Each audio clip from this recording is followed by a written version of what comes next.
everybody. You already know it's your girl Tay, and I'm here to talk to you guys about having faith and humility when facing challenges. Yeah. So today we about to talk about, just having faith in the unknown and the challenges that come with it when you don't see immediate results, but you just gotta hold on and have faith that all the work that you're doing is gonna add up to something. So let's get into it.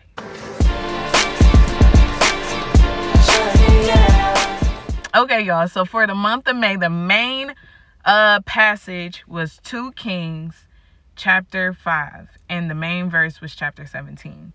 But the whole passage was about this man named Naaman. He was King Aram's respected warrior. He got great victories from him.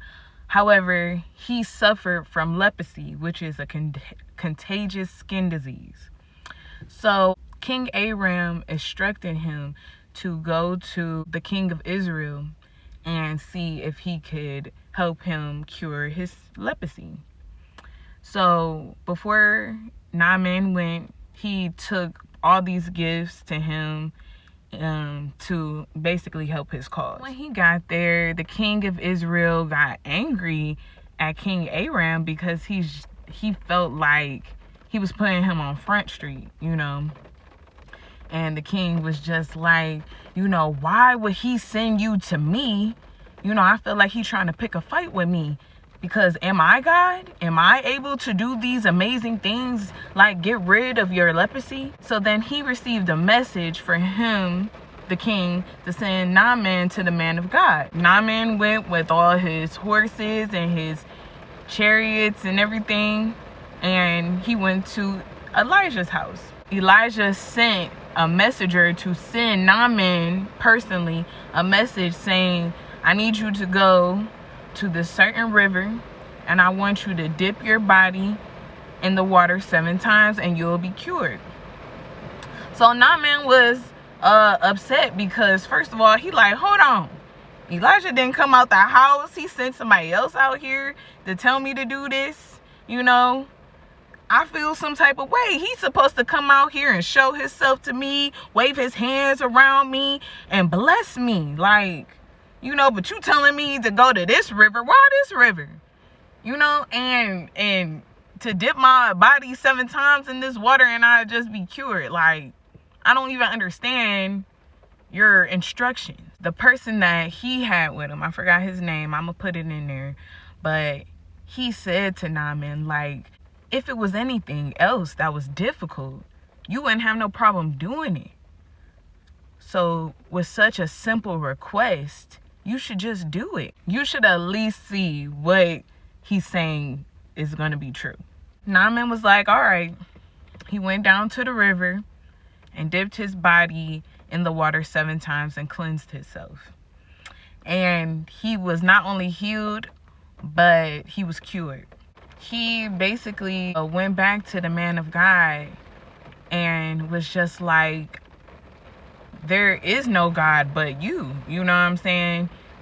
You told me to do this, so I'm gonna forever praise you. But Elijah was like, no, I worship God. That's who I get my instruction from. That's who I follow. Just go in peace. Don't give me gift. Don't give me praise. Praise God. Like this morning, for instance, I woke up and I went to YouTube, and the first thing on my timeline was tips on how to fast.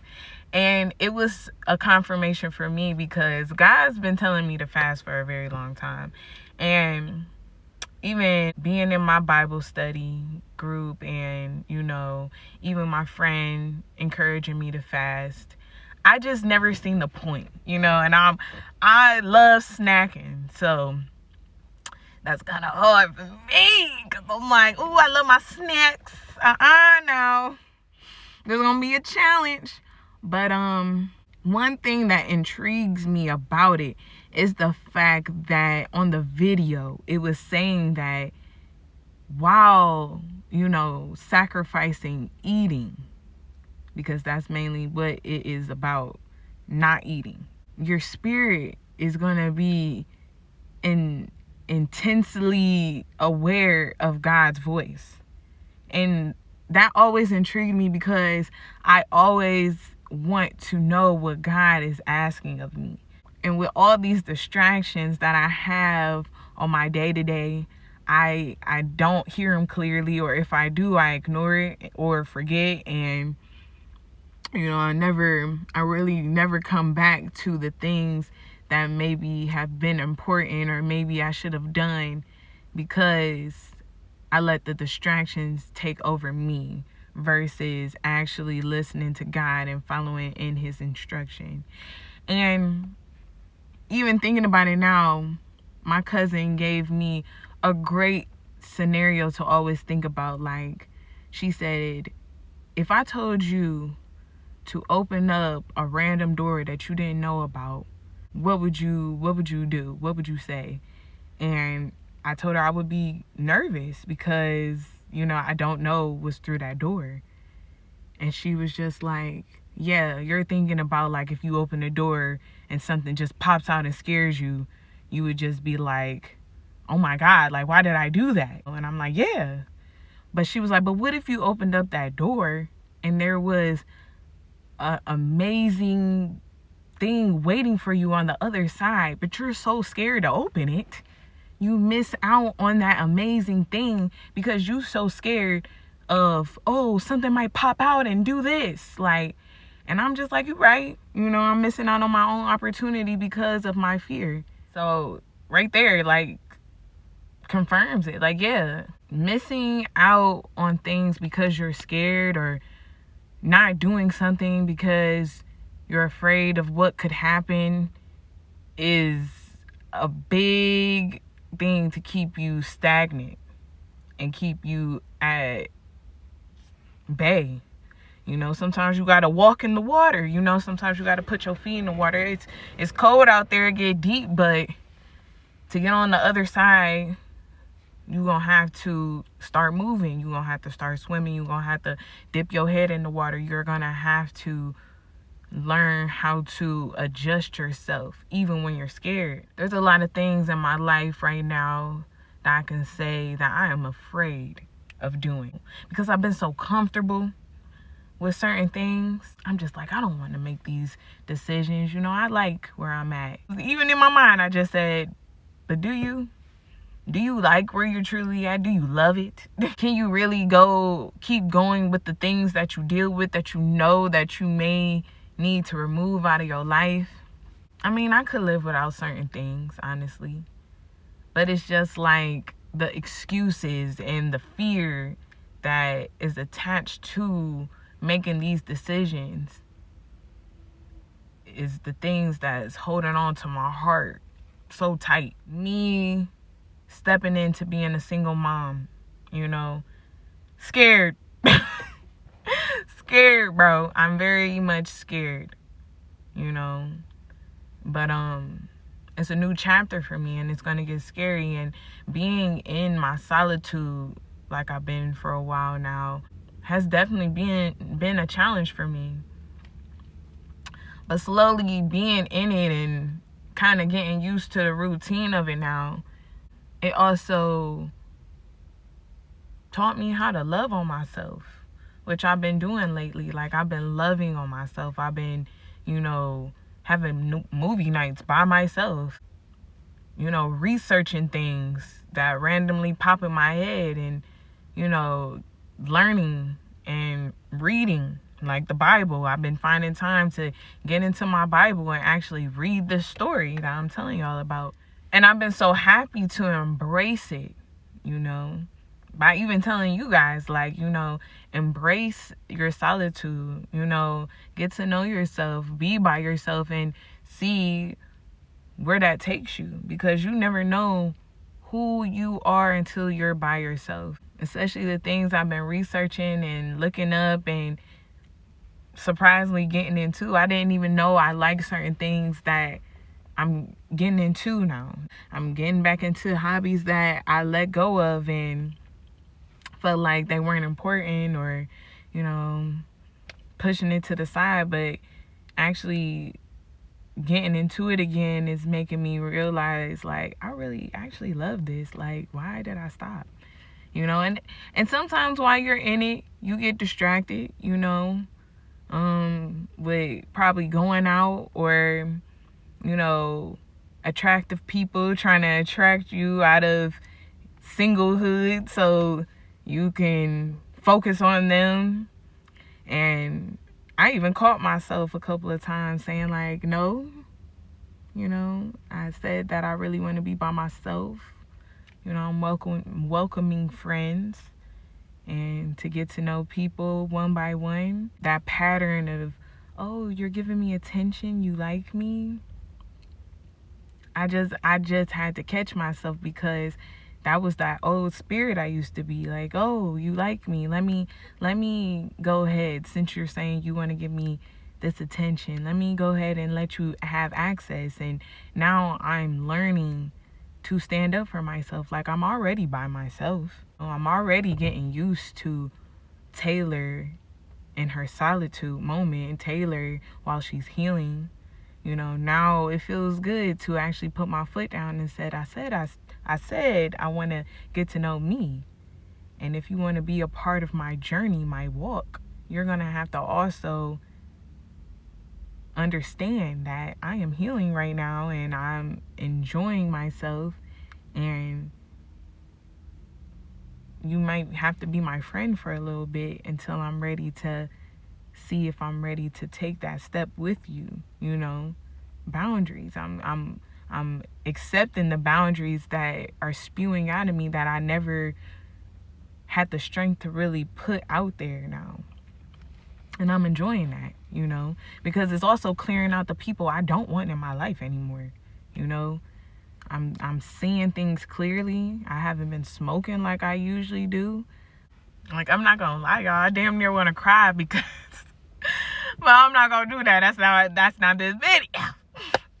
But I do feel in my soul, like my soul is crying right now. Like, my eyes are watering right now because I'm so proud of myself. I'm trying not to do it, y'all.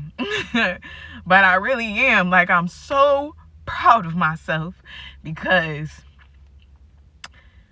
I feel like I always tried to be that person that always wanted to fit in. Like, even when I was a kid, I always wanted to fit in. I always felt like something was always wrong with me, and I always had to change myself for the people that I was around and everything else, you know?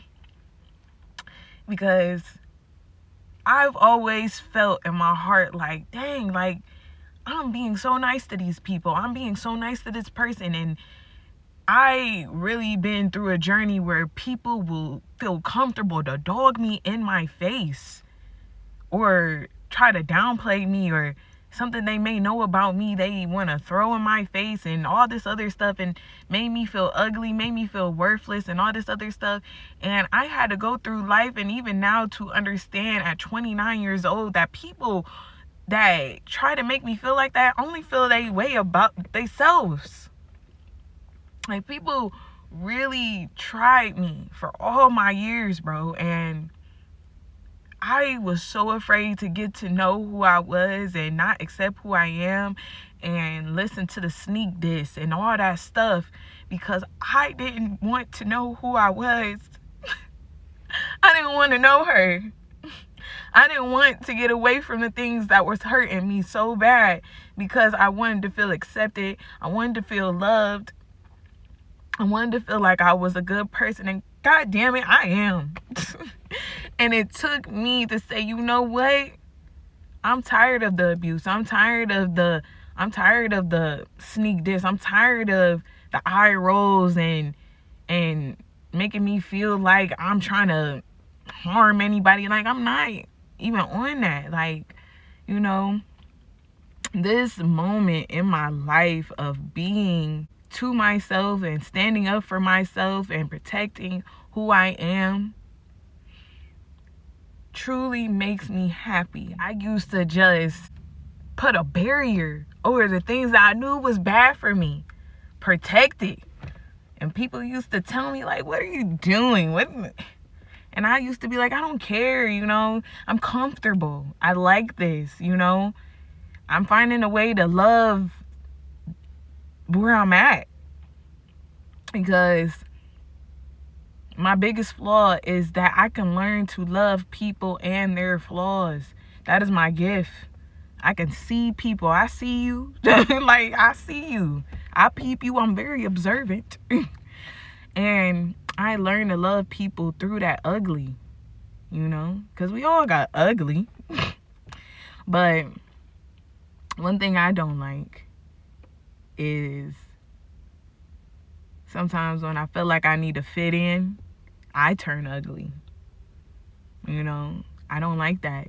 I remember this one time, and I don't know if she remembers this, but this one time, when I was like, I may have been in the 5th grade, I was trying to be a part of this friend group, and I knew they was fake. I knew they was fake, boy. They was fake. They was fake. But I wanted to be a part of it because I also seen that they was popular. And I wanted to be popular. And this one girl that was sweet. Oh my gosh, she is so kind. And I said this in an ugly way, but I was saying it with truth, you know. And I told her one day, because she was trying to be a part of the group too. And I told her, like, they're not going to accept you because who you are. You know, I feel like you just don't fit the part. You know, and it sound effed up. But that was me being honest. Like, something in me just was like, say it. But the only reason why I felt that and I had to say it is because I knew what I was getting into. I knew if I wanted to be these girls' friend, I'm going to have to probably talk mess about people behind their back, be in a circle full of girls that smile, yeah, you my friend. But when somebody walk away, I can't believe her. She's like, you can see what she got on, like that. So me telling her that in that meanest way was me just like warning her. Like, and after I said what I said, she told on me. She told the group that I said that, and they all confronted me. You know, came in the group. Taylor, why would you tell her that? You know, why would you tell her da. And I was just like, I mean, I wasn't trying to be mean, but I just know. And I also know because they were talking about you. Saying, I can't believe you're trying to be our friend. Do you see, you know, they were talking about you. And I seen you trying. And I was messed up for how I said it. And I should have stood by her side and confronted all of them. But I was young and naive, so, you know, I had a mission on my own. But when they shunned me, and in reality, she shunned me too, you know, I had to sit back and think about that lesson I just went through, which was I got shunned by some fake people. And that's cool. I mean, I didn't want to talk about the people they were talking about because some of those people were cool. I was cool with some of the people they used to talk mess about. I couldn't really vibe with it because I'm like, oh my God, that person is so nice. Like, why are you talking about them? Like, do you know that she's amazing? Like, why would you talk about her? Like, she is cool. You're like, no, because look what she wears, and like some superficial-ish. Like, so it's not like she buying it. Her mama buy it. Shoot, my mama buy my clothes at that point in time. Like, you know what I'm saying? I mean, it is what it is. You know? Like, that should not matter. But that just showed me at that young age, like, that's not my people, you know? And more and more I tried to find my flock. And when I felt like I found something, I think that's when I carried on that, you know, I got something, this is what it is, I'm gonna hold on to it. You know, that abandonment issue that I have. But I'm growing from that because I don't want any type of energy around me either. especially nothing that's gonna make me feel like I gotta be mean or be something I'm not to be accepted, you know. And I had to walk away from a lot of things that was not for me. And it was hard. And I didn't know what was going to happen. That's that unknown. I didn't know if I was going to ever find friends. And even in relationships, you know, I had to walk away from guys that you already know, head over heels, created life with. I had to walk away from things all the time. Sometimes I tell a guy, like, is this just my life? I gotta just walk away from people. Like, when am I gonna have something solid, you know? When am I gonna actually find my group? But see, slowly but surely, I'm building up that group. You know, I got solid people that I know I could always talk to about certain things. And I'm just used to always being codependent on a group or being with people all the time. But I'm also getting used to, you know, not having to be around people, and they know it's always love, even if I don't see them for months or days, you know. I finally found people that I could be myself with, and it feels good to be Taylor with people that know and love me, because truly the only people that knew me for real was my family. And that was really, truly my best friends for all my life, my family, because they know that I'm just a quiet person. They know that I just be vibing. Sometimes I'll be by myself and I'll be fine. I'm over here daydreaming, thinking about my movement, whatever. And they be like, that's just Taylor, man. Like, that's how she's always been all her life. Like, you know, she's the most kindest person. Like, she is so sweet. Like, that is who she is. Like, and you know, people tried to make me hate that about myself for all this time, you know, and now I'm here at a point where I'm just like, you know what, I'm gonna be me. And if nobody likes that, they can get the gone. Like, for real. Like, I love who I am, you know.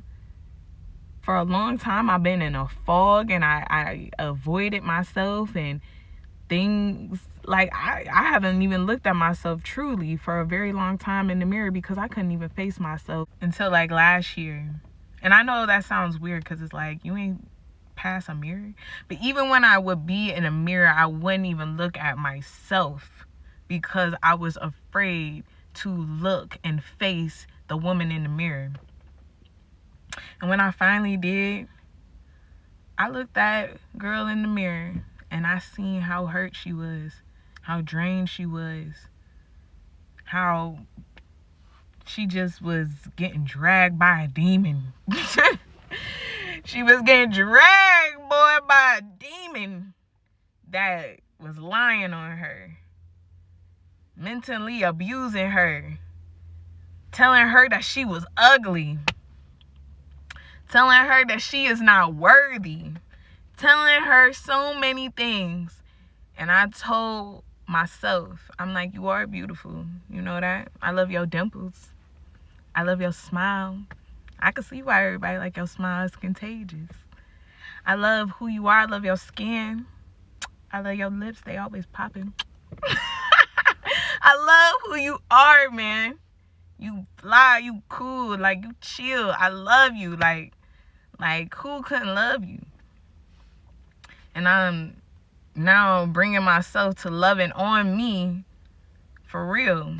And now when I see myself, I'm even more happy, because it's like, look at her. Look at me. Hello. Like, I feel better than ever, you know. I was tired of not knowing who I was. I was tired of feeling like I wasn't worthy of nothing, you know. I was scared so long that I abandoned myself.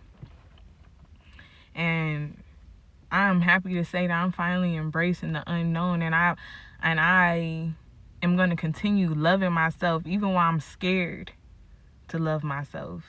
Because one thing for sure, even if I don't have nobody, I came in this world by myself. And I'm going to always make sure that myself it's good. You know, I'm going to always give thanks to God for letting me wake up and putting the air in my body, you know, because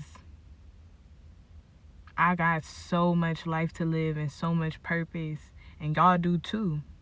Don't never neglect yourself. Don't never let nobody tell you who you are and what you're worth, and just because you don't do certain things that others do, you ain't worthy to whatever.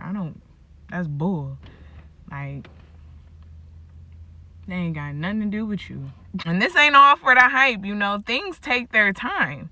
You know, I still got things I gotta yank up out of me. Like, I ain't just wake up one morning like, boom. I told y'all, I looked at myself a year ago and was like, things gotta change because I don't like what I'm seeing right now. You know, deep down inside, I always had that spirit. I already told y'all, and please always take it with you. My great-grandfather said, what? That I am a queen, bro. Told me that at 10 years old. While I was going through all that stuff, while I was getting shunned by people, while I was being told at school and whatever, that I was ugly, I was fat, whatever. Already building up insecurity in me. But I would never forget what my best friend told me. He told me I'm a queen and that's what I deserve. And nothing will ever stop that because that's who I am. And that's what I hold on to myself. I know who I am. The beginning of my generation told me who I am. And that was a man that hardly spoke. And if God is within us, God told him to tell me that, and I hold it. And I want y'all to hold it too. You're a queen, you're a king, and that's who you are. And people try to knock over your crown every day to make you forget who you are.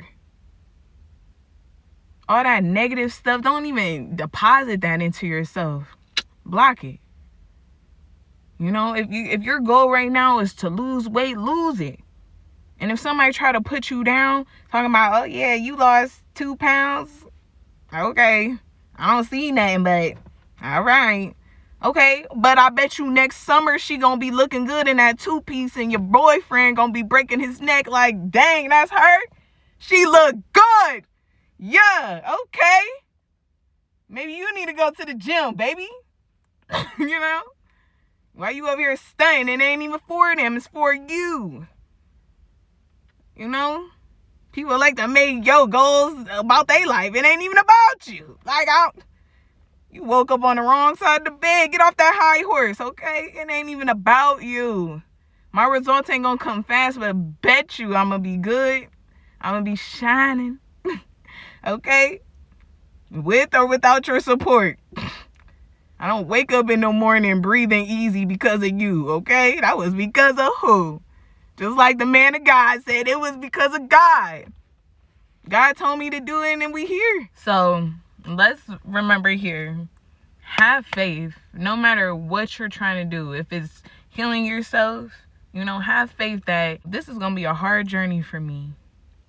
I'm going to have to learn myself. Even in the moments where I don't want to be by myself and talk to myself and see what I like and see if my spirit is okay. Maybe even avoid things because I want to make sure that I'm taking care of myself. I may pass up on opportunities because myself or my spirit is saying that it's not good for me. I'm going to take that chance because I want to protect myself. I'm going to put up these boundaries because I want to protect myself. I'm going to miss out on this quote unquote partnership because I'm trying to protect myself because it's not aligning what I know is for me right now. Because what's for you will never miss. It will always be there. If it's a weight loss journey, I may not see results quick. I may hear my haters every day that I'm still thick in the hips. But guess what? When I'm done, I'm going to be thick in the right places. And okay. Okay. And that's cool. You ain't doing it for them. You doing it for you. Something told your spirit to get yourself right. Shoot, I'm ready to hit the gym. I've been saying it, but I've been avoiding it. But I'm getting on it. But when you finally do that and you finally put the right things in your system, you gonna feel better than ever. The result of the outcome is just gonna be the cherry on top of the cake. But how you feel within, how your spirit feel, the motivation you'll put on the next person that feels like she couldn't lose weight or he can't lose weight. You gonna be their motivation to be like, you know what? I seen her whole journey. I'm next. I'm up next. Let me go to the gym today. Let me keep watching her journey so I can have more motivation on the days that I'm not feeling so great about myself. Hello? For the person that is looking for a job, that's looking for a car, that's looking for a house, that's what, you know what I'm saying? It's not going to be immediate that you're going to see what you want, bro. But it's going to come. Don't deposit that negative stuff because it's going to come. Because you got faith. It's challenging, but you're going to have that faith. You're going to be better than ever. And you're going to be crying tears of joy when you finally get there. Look at your place and be like, that was nothing but God, bro.